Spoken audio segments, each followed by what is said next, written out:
வணக்கம் நண்பர்களே, வாழ்க வளமுடன் நலமுடன் வாழ்க வையகம். நம்ம தைப்பூசம் தொடர் வழிபாடு பார்த்துக்கிட்டு இருக்கோம்.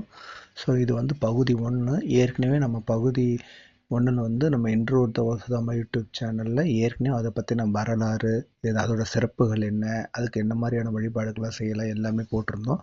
இதை வந்து நம்ம தொடர்ந்து ஒரு 6 நாள் கொடுக்கலாம் அந்த பதிவு. ஏன்னா இது வந்து சில பேர் 1 நாள் கொண்டாடுவாங்க, சில 2 நாள் கொண்டாடுவாங்க. அந்த மாதிரி இப்போ நாம் வந்து இதை 6 நாள் கொண்டாட்டமாக நம்ம சேனலில் பார்க்க போகிறோம்.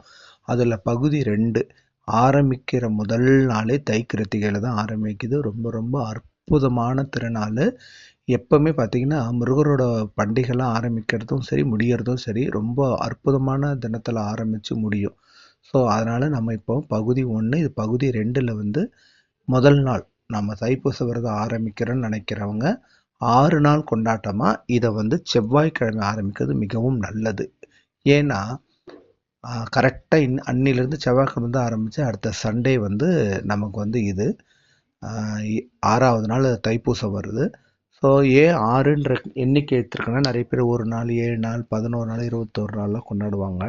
ஸோ நம்ம கலியுக கடவுள் கண்கண்ட தெய்வம் முருகப்பெருமான் வந்து 6 தாமரைகளில் வந்து உதித்தார். நெற்றிக்கண்ணிலிருந்து வந்தாலும் கூட அவர் வந்து ஒரு 6 தாமரை சரவண பொய்கையில் வந்து உதிர்த்தார் இல்லையா. அதனால் 6 நாள் தொடர் விரதம்ன்றதும் வந்து சிறப்புக்குரியது தான். அதுவும் நமக்கு அதை விட எதனால் இது 6ன்னா ஆரம்பிக்கிறதே வந்து பார்த்திங்கன்னா செவ்வாய்க்கிழமை. அது ஒரு பெரிய விசேஷம். 2வது தை கிருத்திகையும் அந்த செவ்வாய்க்கிழமை தான் நமக்கு அமைகிறது. அதனால் இது ரெண்டுமே வந்து இது வரைக்கும் விரதமே இல்லாதவங்க கூட கண்டிப்பாக இந்த நாளில் முதல் முறையாக விரதத்தை தொடங்கி ஆரம்பிக்கிறதுனால கண்டிப்பாக நினச்சது நிறைவேறும். ஏன்னா தை கிருத்திகை ஒரு விசேஷம், செவ்வாய்க்கிழமை இன்னும் விசேஷம்.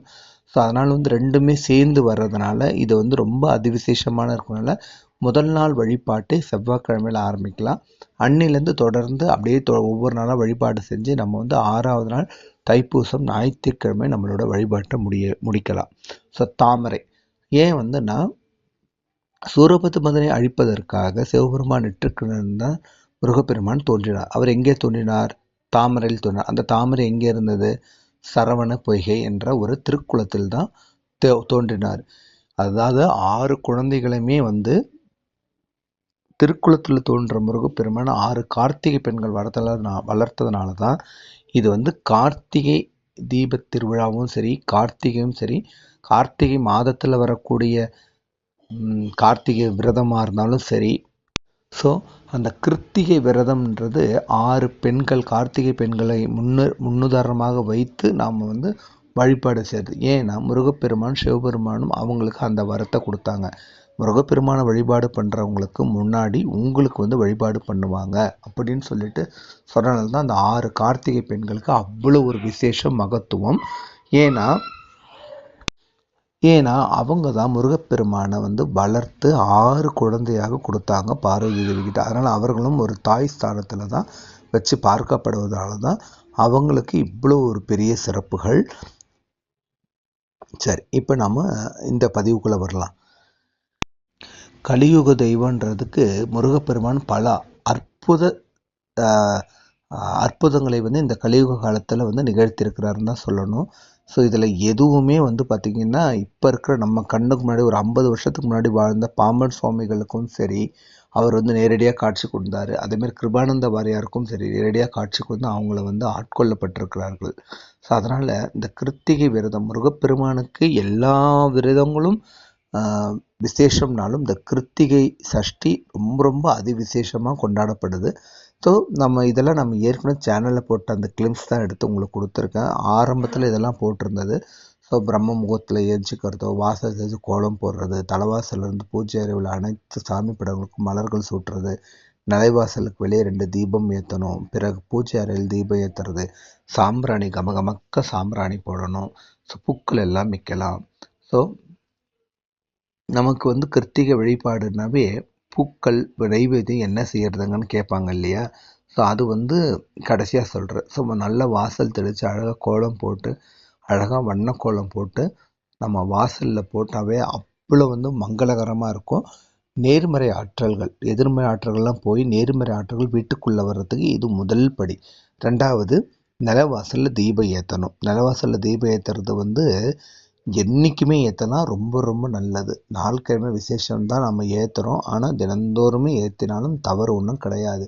அதெல்லாம் பழக்கமாகணுன்றதுக்காக தான் கார்த்திகை மாதம் மார்கழி மாதத்துலேருந்தே பார்த்திங்கன்னா தீபத்தை நிலவாசலில் தீபம் ஏற்றுற மக்கள் கொண்டு வந்தாங்க. இது ஒன்று நம்ம தொடர்ந்து ஒரு மண்டலம் செய்யும்போது அது நமக்கு தொடர்ந்து செய்யறதுக்கு உண்டான வாய்ப்புகள் கிடைக்கும். சரி, வழிபாடு பண்ணுறதுல முக்கியமாக இந்த சரவண பவ என்ற ஷட்கோண கோலம் போடணும். ஏற்கனவே நம்ம எப்படி வழிபாடு பண்ணணும்னு தொடர்ந்து கொடுத்துருந்தோம் இல்லையா? அந்த ஓம் சரவண பவ அந்த ஒவ்வொரு இதுலேயும் பார்த்தீங்கன்னாக்கா வெளியில் ஒவ்வொரு விளக்கு ஏற்றணும். அகல் விளக்கு தான் ஏற்றணும், வேறு எதுவும் ஏற்றக்கூடாது. சின்னதாக கூட வாங்கிங்க. ஏன்னா நெய் தீபம் ஏற்றுறது அவ்வளவும் வந்து விசேஷமானது. தீபம் அட்லீஸ்ட் நம்ம 6ல் ஏதாவது ஒன்று ஏற்றினா கூட ஓகே. ஸோ இப்போ சஷ்டி கந்தர் விளக்கு நாங்கள் ஏற்றிருக்கோம் பார்த்தீங்களா? சஷ்டி கந்தர் விளக்கு நம்ம ஏற்றுறது நெய் ஏற்றிட்டு சுற்றி இருக்கிற அகல் தீபத்தில் வந்து நல்லெண்ணெய் விட்டு ஏற்றலாம். இது எங்கள் இதில் நாங்கள் செஞ்ச சஷ்டி வழிபாடு செஞ்ச ஃபோட்டோ தான் உங்களுக்கு ஷேர் பண்ணியிருக்கேன். கிருத்திகைக்கும் இதே மாதிரி தான் வழிபாடு பண்ணுவோம். ஷட்கோண கோலம் தான் ரொம்ப ரொம்ப முக்கியம், அது மறந்துடாதீங்க. ஸோ வரிசையாக வரும்போது தைப்பூசம் என்றைக்கு வருது எல்லாமே வரும் இல்லையா? நம்ம கடைசியாக தான் நம்ம வந்து தைப்பூசத்தை எப்படி வழிபாடு பண்ணணும்னு சொல்ல போகிறோம்.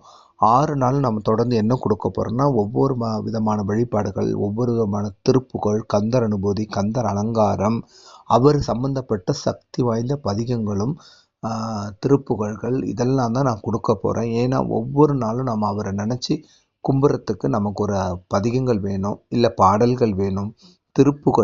திருப்புகழ் பாட பாட வாய் மணக்கும்ங்கிறது ஒரு பாடல். ஆனால் அதை விட என்ன தெரியுமா? திருப்புகழ் பாடினா முருகப்பெருமான் நம்ம பக்கத்திலே வந்து உட்காந்துக்குவார். அதை கேட்குறதுக்கும் அவர் பாடுறதுக்கும் அப்படி அவர் விருப்பப்படுற ஒரு நூல் திருப்புகழ். ஏன்னா பேர் வச்ச புக்குக்கு பேர் வச்சவரே அவர் தான், முதல்வர் எடுத்து கொடுத்தவர் அவர் தான். நடுவில் ஒரு பாடலில் 4 லைன் முருகப்பெருமான் பாடியிருப்பார், 4 லைன் அருணகிரிநாதர் பாடியிருப்பார். அந்த அளவுக்கு திருப்புகழ் ரொம்பவும் சக்தி வாய்ந்த ஒரு பாடல். சரி, இப்போ எல்லாருக்கும் இந்த தைப்பூசம் வர 1 நாள் கொண்டாடணுமா, 7 நாள் கொண்டாடணுமா, 21 நாள் கொண்டாடணுமா, 48 நாள் கொண்டாடணும், இது அவர்களோட விரதத்தை பொறுத்தது. அவங்களோட கால சூழல், அவங்களோட வழிபாடு, அவங்களால என்ன முடியுங்கிறத அவங்கவுங்க நினச்சி செய்கிறது. இப்போ எனக்கு வாழ்க்கையில் ஒரே பிரச்சனை, என்னால் வெளியவே வர முடியலன்னு நினைக்கிறாங்க. ஒரு மண்டலம் இருக்கலாம், அதாவது 48 நாள். அதுக்கு வந்து நீங்கள் வந்து தைப்பூசத்துலேருந்து ஆரம்பித்து அப்படியும் எடுக்கலாம். இல்லை தைப்பூசத்தில் முடிகிற மாதிரி இருந்தால் நீங்கள் முன்னாடியே நீங்கள் டிசம்பர் மாதமே ஆரம்பிக்கணும். அப்போ தான் அந்த 48 நாள் முடிஞ்சு தைப்பூசத்தில் வரும். 21 நாளும் விசேஷம்தான். 7 நாள் சஷ்டிக்கு 7 நாள். இப்போ நம்ம பார்க்க போகிறது 6 நாள் விரதம் தான் பார்க்க போகிறோம். ஏன்னா செவ்வாய்க்கிழமை ஆரம்பிக்கிறோம். ஏன்னா தை கிருத்திகை ரொம்ப நல்ல நாள். காப்பு கட்டி விரதத்தை ஆரம்பித்து அப்படியே செவ்வாய், புதன், வியாழன், வெள்ளி, சனி, ஞாயிறு 6வது நாள் வந்து நம்ம தைப்பூச விரதத்தை பார்க்க போகிறோம். கிருத்திகை விரதம் இப்போ தான் எல்லாமே பார்த்தோம். பிரம்ம முகூர்த்தம் எழுந்துச்சு ஷட்கோலம் போட்டு. இது வந்து எப்பவுமே இப்போ நாம் பார்க்குறது கிருத்திகை விரதங்கிறதுனால கிருத்திகை மட்டும் எப்படின்னா முன்னாள் பரணி ஆரம்பிக்கும் இல்லையா?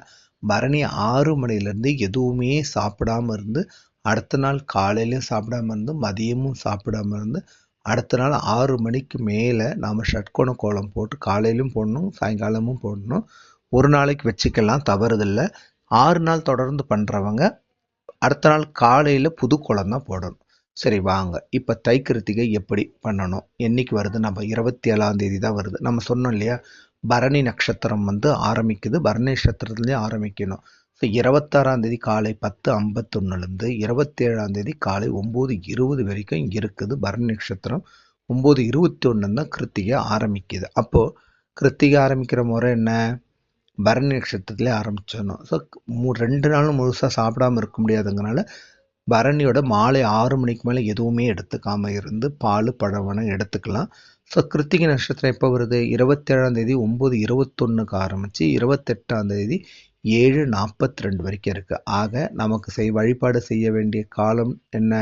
27ஆம் தேதி தான். அதில் எந்த மாற்று கருத்தும் இல்லை. எப்போ வழிபாடு பண்ணுறது? எல்லாருமே கேலண்டர் வச்சுருப்பீங்க. ராகு காலம் யமகண்டத்தை தவிர்த்துட்டு எதில் வேணாலும் வழிபாடு பண்ணலாம், தவறு கிடையாது. கௌரி நல்ல நேரம் இருக்கும், நார்மல் நல்ல நேரம் இருக்கும், அதில் கூட நீங்கள் பண்ணிக்கலாம்.